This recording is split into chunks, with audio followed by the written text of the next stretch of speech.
Hello guys, this is Doronsmovies and you're watching the 23rd episode of the lore Q&A. So today I'll be answering some of the questions you guys left on the previous Q&A video. And it's pretty much as it always was. Make sure to leave your questions on the newest Q&A video, as that is the one I usually check. I also check Facebook and Twitter and YouTube personal messages, so you can send your questions in that way as well. I have links in the description for everything.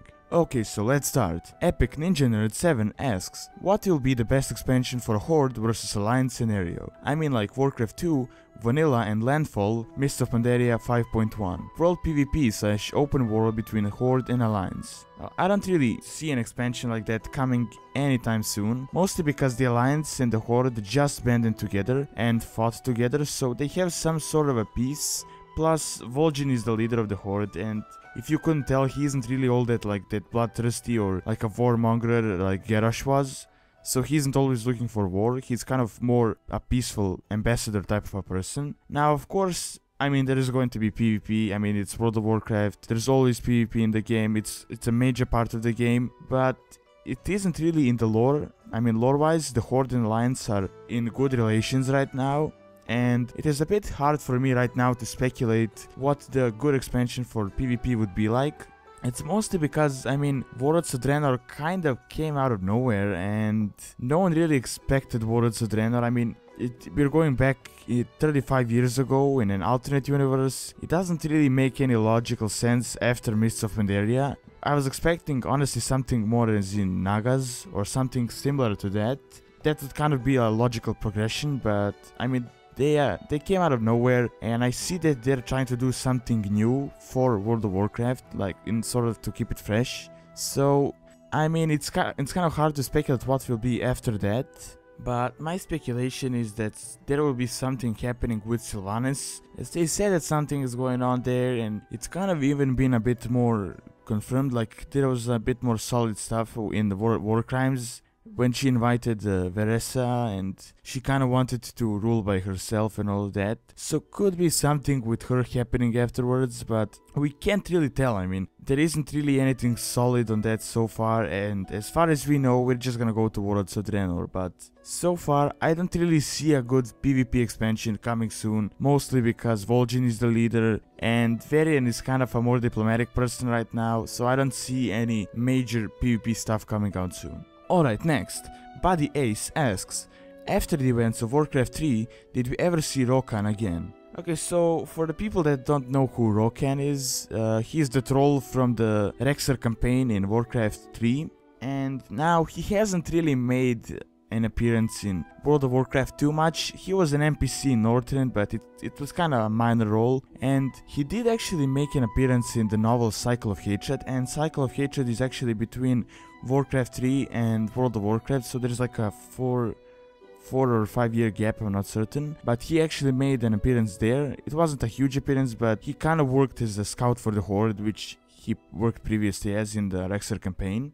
And after that he actually went to Northrend, but he didn't really have a super important role. I mean, he was just a regular NPC giving you some minor quests. Now, after that, he actually made an appearance in Stormrage novel, and it was mentioned that he got back from Northrend, and he's right now in Durotar supposedly, but it's not certain, but he's not in Northrend anymore. And now, there isn't really much going on with him right now, and no one really knows what's going on with him, but I feel like he is in the same situation as Rexar, and when there is a chance, he will definitely get a spotlight. I hope it will be a big one and not like I just hope he doesn't become a minor NPC again. I hope he has something bigger going on with him, especially it would be cool if they made something with Rexar and Rohkan again.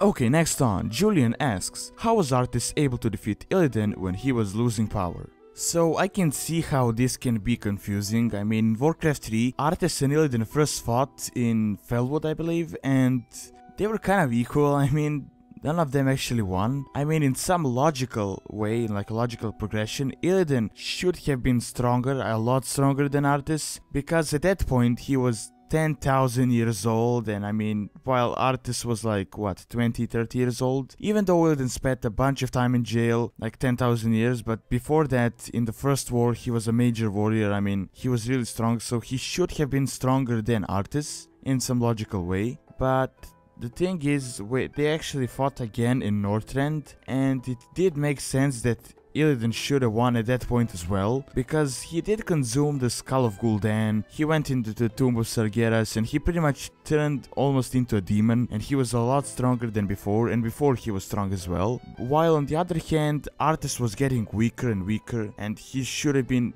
definitely beaten by Illidan, but the thing is, they were actually fighting in the Ice Crown just below the throne of the Lich King, and the reason he actually won is because I believe Lich King actually aided him power, like he channeled power to Arthas in order to defeat Illidan, so he can free him from this prison curse, I guess. So yeah, I believe if Arthas actually fought him without the help of Ner'zhul, he would definitely be beaten by Illidan, and Illidan worked for Kil'jaeden, so Kil'jaeden would have won. So yeah, I mean, as I said, the only reason he won was because of Ner'zhul. Alright, continuing on. Forsaken Horde Army asks, do you think they will get rid of dungeons lore-wise like Ragefire Chasm? I ask this because Garrosh's bunker was there and it did get destroyed, so do you think they'll make a new dungeon? Also, where did the Val'Kyr come from? You know, the flying angel ghost thing that Sylvanas has with her. Also, what is the spirit healer? Why is she in the game, and is she a Val'Kyr? I know she must have something to do with the light, because Holy Priest can use them to protect the player. I actually wondered about that myself, I mean about Ragefire Chasm. I mean, it was completely transformed and now even destroyed. Now I don't actually think Blizzard will revamp it right now,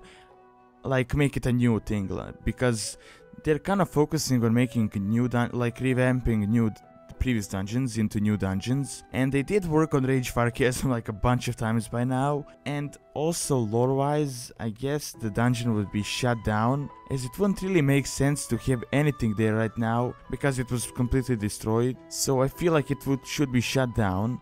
But I feel like what they will do is actually keep the old Ragefire Chasm, the one you have right now, like the one you can play right now, just in order to have some 10 to 15 level content to play through, but just to kind of fulfill that content gap. But I don't think they will care too much that it doesn't make sense in the lore or anything like that.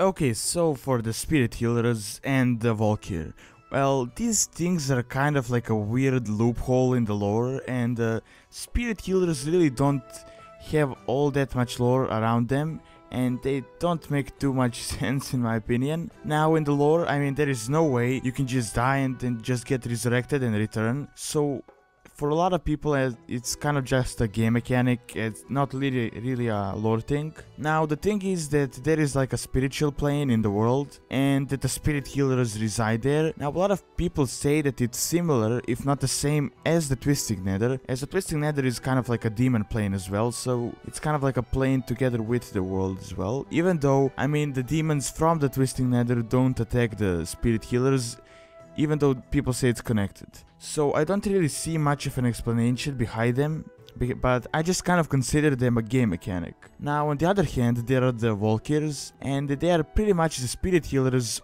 of the Scourge. Now they were created by Arthas, and they were actually the female vehicle. Now the difference between the spirit healers and the Val'Kyrs is that the spirit healers resurrect, while the Val'Kyrs kind of just raise people as undead. Now the Val'Kyrs were actually freed when Arthas died, and they made a pact with Sylvanas and are working for her now, as you mentioned. But as far as I know, there were like 9 Val'Kyrs left, and I think there are 4 now, but don't quote me on that as I'm not really certain. Now also they said that they kind of noticed these lesser Val'Kyrs, I think it's near Underhall, and they were spotted, and they said that they can resurrect, but they can't resurrect people like Sylvanas, but they can just raise undead. Now pretty much the Val'Kyrs and the spirit healers are like these angel type creatures that either resurrect or raise as undead, as I said previously. Now the Val'Kyrs do kind of make sense in my opinion, and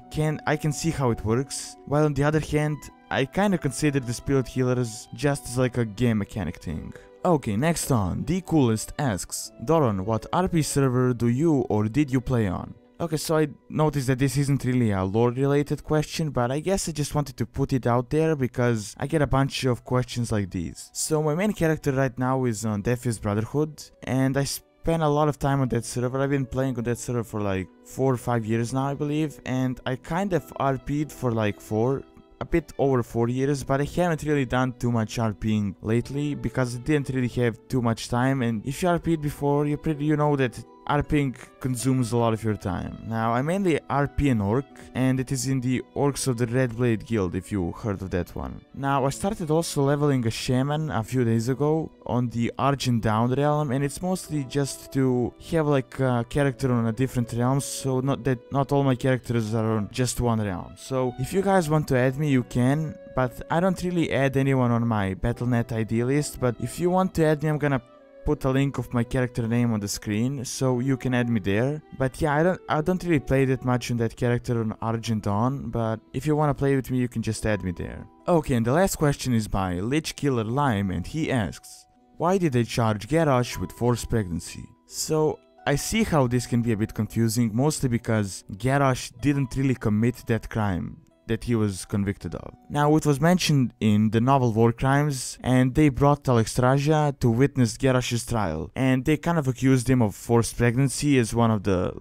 things on the list. But the actual crime wasn't directly on him, but the Dragonmaw clan. Now, he actually did accept the Dragonmaw clan into the Horde, and he worked very closely with them. They were kind of like his right hand. So they kind of put the blame of their crimes on Garrosh. So as I said, it isn't really on him, but he knew what they did before, and he did take them under the Horde, so I guess that kind of makes him guilty for that in a way. Okay, that is all I have for now. Thanks for watching. Don't forget to leave your questions either by YouTube personal messages, Lore Q&A videos, or Facebook and Twitter. Don't forget to like, favorite, and subscribe. See you next time.